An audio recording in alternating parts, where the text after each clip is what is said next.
el riesgo en el cuerpo y complicaciones médicas de los trastornos de comportamiento alimentario. Bueno, para los orientales, la alimentación es fundamental. El alimento es lo primordial.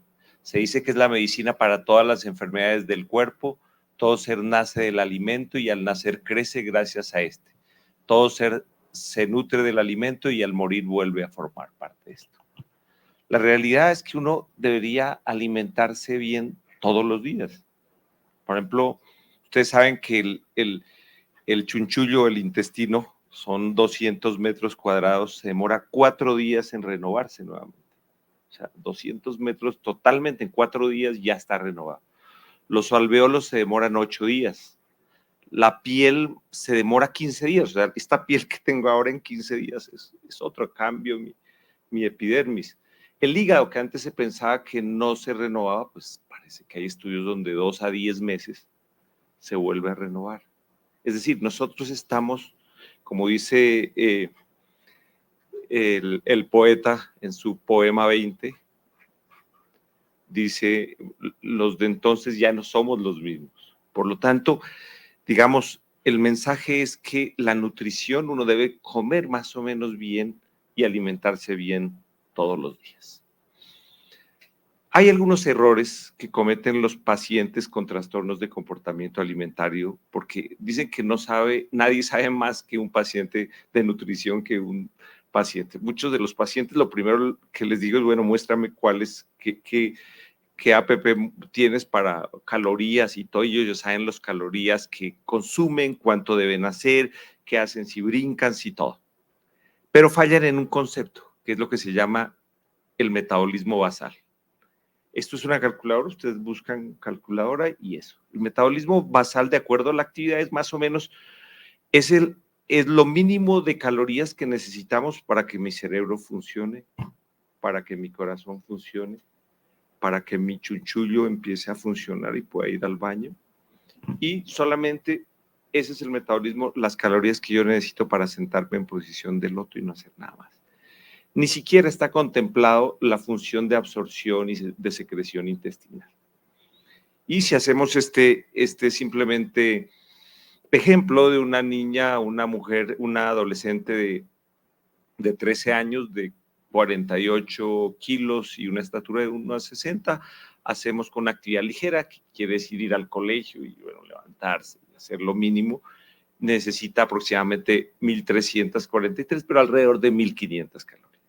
Eso es lo básico. En eso fallan esos conceptos de cómo se deben alimentar. Muy bien. Por lo tanto, voy a hacer una breve introducción. Les voy a explicar algunas consecuencias de la malnutrición, cuáles son los criterios de hospitalización, cómo identificar y tratar el síndrome de realimentación, las complicaciones y nuestra experiencia, o por lo menos una experiencia inicial, y las conclusiones. Ya seguramente han hablado, no pude estar en la primera parte, pero seguramente la voy a ver, afortunadamente. Pero el culto a la delgadez, hay demasiada presión. Los pacientes que recibimos acá están presionados por TikTok, por las redes sociales, es terrible, pero la nutrición en nuestro país está manejado por TikTok, por las estrellas de cine, etcétera. La aparición, como ya han dicho, es aproximadamente entre los 10 a 20 años, pero es la principal causa, una de las principales causas de muerte en mujeres de 24 años en países desarrollados. Probablemente muchas asociadas a depresión y suicidio y al síndrome de realimentación. Pero como acabo de hablar el doctor Londoño, los costos son increíbles. Por ejemplo, algunos estudios en Estados Unidos han mostrado hasta $60,457 por paciente, de estos pacientes con trastornos de comportamiento alimentario, por consultas reiteradas a urgencias, múltiples hospitalizaciones, seguimiento ambulatorio, pero varios estudios muestran que lo que pasa es que no tienen un tratamiento adecuado. Y eso es bien grave para el costo de nuestro sistema de salud.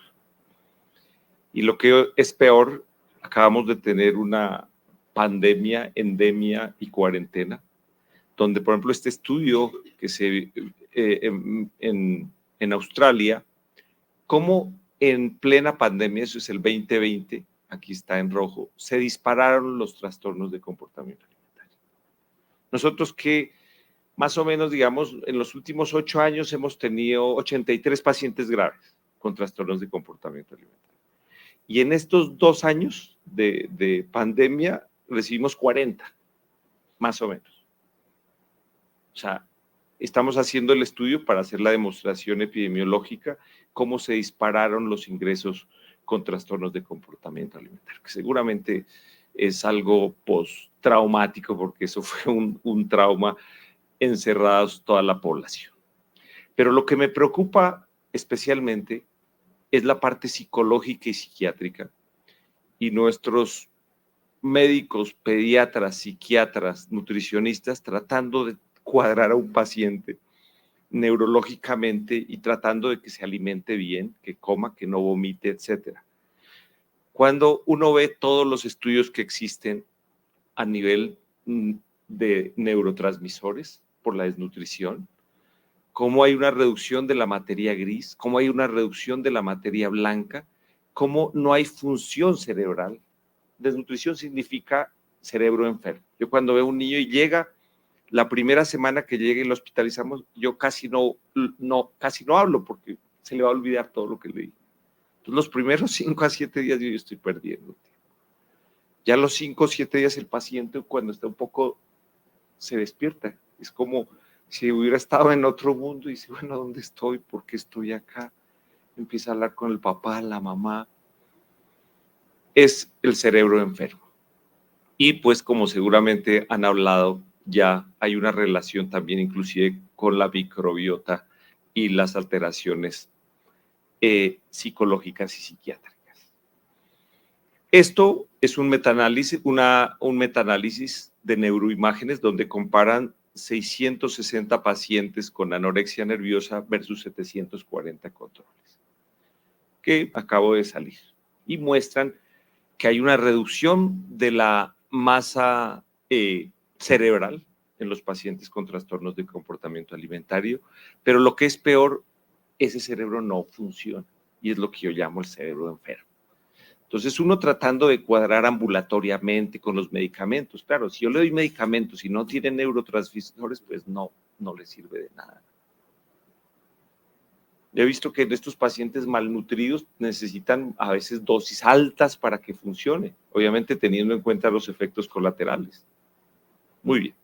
Por lo tanto, hay que ver, y esto es bien importante, que un paciente, los criterios de admisión deberían ser cuando un paciente esté inestable psicológicamente y fisiológicamente, o sea, esté inestable hemodinámicamente. Y uno tiene que decir, probablemente la mayoría de pacientes el manejo es ambulatorio, pero hay un grupo de pacientes que se deben hospitalizar. Ahora, claro, lo más importante yo creo que es un tratamiento multidisciplinario, tanto si es en el hospital como si es ambulatoriamente. Nosotros, por ejemplo, lo mejor es hablar con el psiquiatra, la nutricionista, la psicóloga y poder decir, mire, este paciente va así, podemos determinar esto. Eso es lo que se ha visto que funciona. Pero desafortunadamente hay unos pacientes que además de estar psicológicamente mal, están malnutridos. Y estos pacientes son los que nosotros recibimos. Así, esto fue ayer, por ejemplo, pedí tomarnos esta foto, pero ahí está la nutricionista, nuestra enfermera del grupo de soporte nutricional, nos falta nuestro químico, estamos con uno de nuestros psiquiatras y el grupo de residentes y estudiantes. Digamos, ¿por qué? Porque nos toca tomar las mejores decisiones, 2 cabezas piensan más que uno. ¿Cuáles son entonces los criterios de hospitalización más aceptados? Pérdida de peso de 10 a 15% en 3 a 6 meses, poca o nula ingesta de alimentos en los últimos 5 a 10 meses. Una paciente que dice, no, yo no como, a ver qué pasa. Tenemos una pequeña que le acabamos de dar salida de 10 años. Colega, el papá, dijo, no como, ¿cuál es el problema? ¿Qué me van a hacer? Bueno. Claro, trastornos hidroelectrolíticos, si el paciente tiene hipoglicemia, deshidratación, si la mayoría de estas pacientes, sobre todo anorexia, llegan con bradicardias menores de 50, complicaciones médicas como síncopes. O sea, cuando alguien dice que es vegetariano o hace un síncope o que tiene mareo, hay que poner atención. Y condiciones médicas o psiquiátricas de comorbilidad como una depresión severa. ¿Cuáles los objetivos de la terapia nutricional? Disminuir el riesgo de mortalidad por desnutrición, porque se muere la gente. Mejorar el estado nutricional, normalizar las complicaciones secundarias a la desnutrición. Si una paciente a los 12 años pierde el 25% del peso en 6 meses, esa paciente quedó ya con un hándicap en la talla final. No hay nada que hacer. O sea, lo peor de los trastornos es que les pica entre los 10 y 18 años, que es el estirón puberal. Entonces, nosotros tenemos ejemplos. Por ejemplo, ayer vi uno de nuestros pacientes hombre, papá, una estatura, nada que hacer. O sea, escogió el peor momento para hacer anorexia. No se va a recuperar esa talla. A pesar de que nosotros tratamos, lo recuperamos y todo, pero no hay nada que hacer.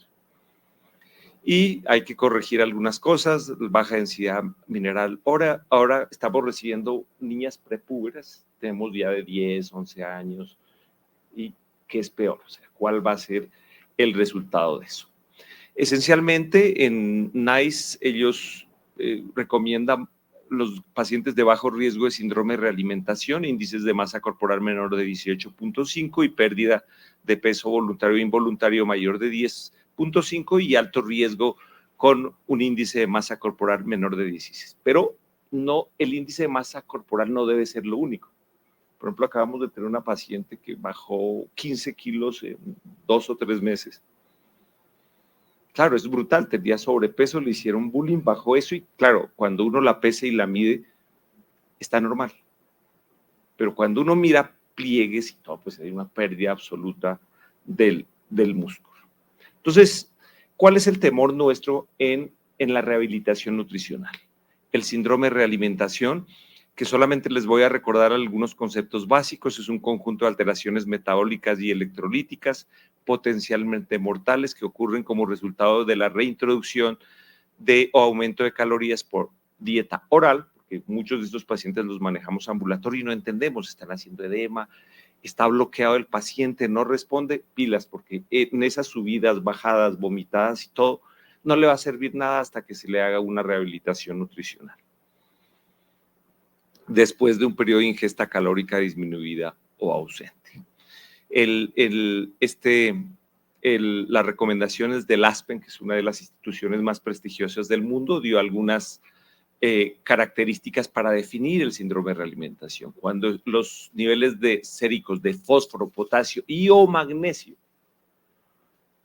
bajen 10 a 20%, 20 a 30%, moderado o más de 30%, la tiamina esté baja, especialmente en la primera semana. Esto lo reportaron en la posguerra, en la Segunda Guerra Mundial. Dicen que muchos en los campos de concentración de Auschwitz, cuando llegaron los aliados, lo primero que los vieron esqueletos andando o no andando y les dieron sus barras hipercalóricas que tienen los soldados y parece ser que muchos murieron en la realimentación. Por ejemplo, este es un estudio que pues, está prohibido hacer estudios en prisioneros. Estos son prisioneros japoneses que eran 8,000 en Filipinas, pues ellos perdieron. Sin embargo, cogieron lo que mejor tenían en esa época, en el 45, y dijeron, bueno, permítanos hacer un estudio observacional y cogieron 20 que tenían edema, que estaban edematizados, y 20 que no tenían, y vieron la mortalidad, 21% se murió. Con toda la parte médica les descartaron tuberculosis, malaria, les descartaron todo y dijeron, estos son los más sanos en su desnutrición. Los fueron realimentando, se les murió el 20%. ¿Por qué sucede esto? Porque simplemente uno está desnutrido. Claro, uno no tiene glucógeno, uno cuando come el glucógeno se va al hígado, pero ya no hay glucógeno. Entonces, ¿qué pasa? Tengo que sacar las calorías de los lípidos y las proteínas. Y ese es un problema porque el poco fósforo que hay en el cuerpo, que debe ser más o menos 700 gramos, se va al cerebro, al corazón, al riñón, algo al intestino y mantiene los niveles de fósforo para que la persona pueda vivir. Eso es lo que pasa. Es decir, hay una hipofosfatemia generalizada en el desnutrido para mantener los electrolitos normalmente. Y claro, hay un catabolismo, hay una sarcopenia, estos pacientes rápidamente pierden músculo. Pero ¿qué pasa? Si yo lo empiezo a realimentar con una nutrición parenteral o una nutrición enteral, ¿qué pasa? En ese momento hay hiperglicemia porque por fin el intestino absorbió algo de alimento, hay aumento de insulina. ¿Y qué pasa? El poco fósforo que había en el cerebro para la neurotransmisión, el poco fósforo de las mitocondrias del corazón, el poco fósforo del riñón empieza a fallar porque sale del espacio intracelular y trata de conservar el fósforo y no es capaz. Entonces hay una hipofosfatemia, obviamente depresión de fósforo, magnesio y sucede el síndrome de realimentación con retención de sodio. Puede suceder hasta 2 meses después de la realimentación. Tuvimos una paciente que tenía edemas hasta que estudiamos y vimos que eso podría ser parte del síndrome de realimentación. El fósforo es fundamental. Claro, uno lo absorbe por ayuno, 75% en el hueso, 25% está en el músculo y tiene funciones importantes de quimiotaxis, buffer, integridad, oxigenación. O sea, es fundamental porque es ATP, es mitocondrias, es ciclo de Krebs. O sea, todo tiene que intervenir. Por lo tanto, cuando hay realimentación, hay aumento de glucosa, los fósforo, magnesio pasa al espacio extravascular y sucede hipofosfatemia y el síndrome de realimentación. ¿Qué es eso? O sea, ¿cuáles son los síntomas? Pues insuficiencia cardíaca, paro cardíaco, confusión. Muchos pacientes, la primera semana, bueno, uno habla con los pacientes y bueno, más con la familia porque están totalmente bloqueados. Hay insuficiencia respiratoria, hay anemia, trombocitopenia, hay necrosis tubular renal, hemos tenido pacientes con pancreatitis y problemas metabólicos. Aquí están todo lo que puede pasar, por ejemplo, con la hipofosfatemia, debilidad neurológicamente, por ejemplo, en la hipomagnesemia o el déficit de tiamina, pues demencia, los pacientes no entienden. O sea, el cerebro enfermo. O sea, la primera semana yo creo que es perdida en tratar de confrontar la parte psicológica del paciente. ¿Qué hacemos nosotros? Pues bueno, si el paciente no tiene, el fósforo está normal, no vemos hipocalemia, pues nosotros casi el 99% de nuestros pacientes usamos nutrición enteral continua, no usamos parenteral. Los adultos usan mucho parenteral, no entiendo por qué, pero nosotros no, es demasiado riesgoso para nuestros pacientes. ¿Y qué hacemos? Claro, yo voy aumentando, por ejemplo, este paciente 500 calorías, segundo, tercer día, bajó el fósforo, me regreso al 50%. Sigo cuarto, quinto día, le mido electrolitos, perfecto, el fósforo bajo, me regreso acá y nuevamente ya hasta que logre mi objetivo nutricional. Eso es lo que hacemos en estos pacientes. ¿Quién está haciendo eso? Nos comparamos, por ejemplo, como grupos de adolescentes de Sydney, este es el grupo de soporte nutricional de Sydney y, por ejemplo, de San Francisco, que trabajan con adolescentes y más o menos hacemos la misma estrategia. La diferencia, y eso lo estamos reevaluando, es que ellos están dando fósforo para prevenir la hipofosfatemia. Y eso es lo que estamos empezando a hacer, desde el principio empezar a hacer fósforo. La otra cosa es que ellos están proponiendo una hiperalimentación.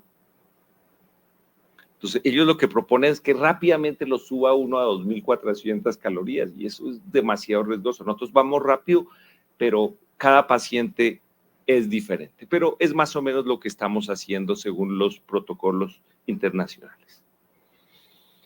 Les voy a presentar los primeros 83 pacientes. Esto lo presentamos en el NASPEGA, en la Sociedad Norteamericana de Gastroenterología y Nutrición Pediátrica en el 2020. Fueron los 83 pacientes que primeros. Ahorita, ya les digo, tenemos 40 pacientes más y pues invitamos a algunos de los residentes de psiquiatría que participen con nosotros porque tenemos toda la base de datos y pues hay que analizar muchas cosas bien interesantes.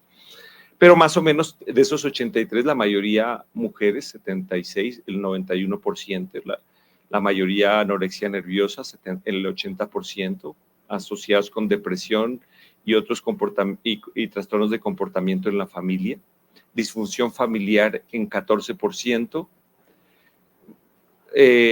pobre desempeño escolar solamente 7%, la mayoría son pilísimos, tienen el 30% de estos pacientes tienen trastorno TOC. Entonces ellas son excelentes, cuentan calorías, miran eso. Y yo lo que les digo a los papás, esa energía bien llevada van a hacer lo que ellos quieran. Medicamentos que estaban usando, antidepresivos 13%, antipsicóticos 6%, depresión, comorbilidades psiquiátricas, depresión 57%, ansiedad 45%, e intentos de suicidio o ideación suicida, 1 de cada 3 de estos pacientes. ¿Qué encontramos? Nosotros hicimos simplemente un pequeño ejercicio de comparar los que no tenían malnutrición con los que tenían malnutrición leve a moderada, que es entre menos 1.5 a menos 2 desviaciones estándar de índice de masa corporal, y la malnutrición severa, que era menos de 2 desviaciones estándar. Estamos recibiendo ya menos 3.5 desviaciones estándar y menos 4 desviaciones estándar. Es terrible. Pero pues estamos, la mayoría estaban malnutridas, bradicardia en el 80%, o sea, hacen bradicardias de 30 en la noche.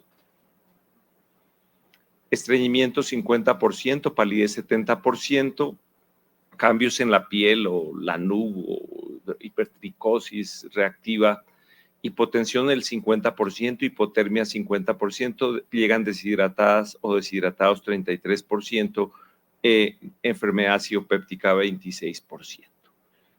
Miren las leucopenia, hipoglicemia, hipotensión ortostática, hipotiroidismo, hipercolesterolemia, aumento del QT 10%. Bueno, el síndrome de realimentación, con la nueva definición, esto se aumentaría al 20%. Aquí tenemos en 10% de estos pacientes, pero si el potasio, la hipoglicemia, el fósforo y el magnesio están ahí, probablemente llegamos al 20%. Anemia 6%, convulsiones, hipernatremia, pancreatitis. Estos son, por ejemplo, 4 pacientes que teníamos hospitalizados. Ayer le dimos alta a 2, pero, por ejemplo, esta niña de 10 años, en 3 meses perdió el 15% del peso. Complicaciones de desnutrición, disfunción hepática, hipercolesterolemia, bradicardia, trastorno de ansiedad, síndrome de realimentación, hipotensión sistólica. Empezó a bailar la tensión. No había camas de cuidado intensivo, la manejamos en la zona, la banda de acá, digamos que funciona como una unidad de cuidado intensivo intermedio. Paciente 15 años, perdió en 7 meses casi el 25% del peso, eso es una brutalidad, o sea, yo que peso 70, la cuarta parte, o sea, no. Desnutrición, síndrome de realimentación, hipotensión, síndrome de hematoso intermitente, hipofosfatemia, hipomagnesemia, hiperlipidemia, trastorno mixto de ansiedad y depresión. Esos son pacientes que acabamos de tener la revista de ayer. Paciente 14 años, perdió 26% en 4 meses. Síndrome de realimentación, hipotensión, bradicardia y depresión. Paciente de 16 años con desnutrición, hipotensión, inestabilidad hemodinámica, taquicardia. Ella hizo una taquicardia supraventricular polimorfa que tocó hacer reversión secundario a esto. O sea, son pacientes, la gente no cree, pero se mueren. Muy bien. Para terminar, para llevarse a la casa, el culto a la delgadez, la presión social y la cuarentena de COVID-19 creo que ha disparado esta nueva pandemia, como seguramente lo expusieron mis colegas, con altos costos para el sistema de salud. Los pacientes con trastorno de comportamiento alimentario severamente comprometidos nutricionalmente, hemodinámicamente y mentalmente deben ser hospitalizados para un manejo multidisciplinario para prevenir desenlaces fatales. El 35% de nuestros pacientes requirieron ingreso a UCI, probablemente el 20% hicieron síndrome de realimentación.